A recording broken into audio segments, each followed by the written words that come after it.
بسم اللہ الرحمن الرحیم۔ السلام علیکم ورحمۃ اللہ وبرکاتہ۔ حضرت علی رضی اللہ تعالی عنہ بیان کرتے ہیں کہ میں نے رسول اللہ صلی اللہ علیہ وآلہ وسلم کو منبر کی سیڑھیوں پر فرماتے ہوئے سنا، جو شخص ہر نماز کے بعد آیت الکرسی پڑھتا ہے تو اس کو دخول جنت سے صرف موت روکے ہوئے ہیں، اور جو شخص سونے کے لیے اپنے بستر پر لیٹتے وقت اسے پڑھتا ہے تو اللہ تعالیٰ اس کے گھر کو، اس کے پڑوسی کے گھر اور اس کے آس پاس کے گھر والوں کو امن عطا کر دیتا ہے۔ دوستو، آیت الکرسی کے بے حد فضائل ہیں۔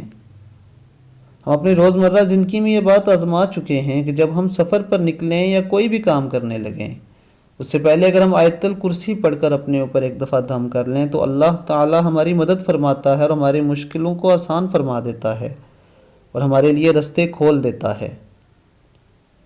اس لیے دوستو، آپ اپنی عادت بنا لیں کہ ہر نماز کے بعد لازمی آیت الکرسی پڑھا کریں اور سونے سے پہلے بھی لازمی آیت الکرسی پڑھ لیا کریں۔ اللہ تعالیٰ ہمیں نبی اکرم صلی اللہ علیہ وآلہ وسلم کے فرمان پر عمل کرنے کی توفیق عطا فرمائے۔ اور میری آپ سب سے یہ گزارش ہے کہ اگر آپ نے ابھی تک میرے چینل کو سبسکرائب نہیں کیا تو میرے چینل کو سبسکرائب کریں اور بیل بٹن پہ کلک کریں۔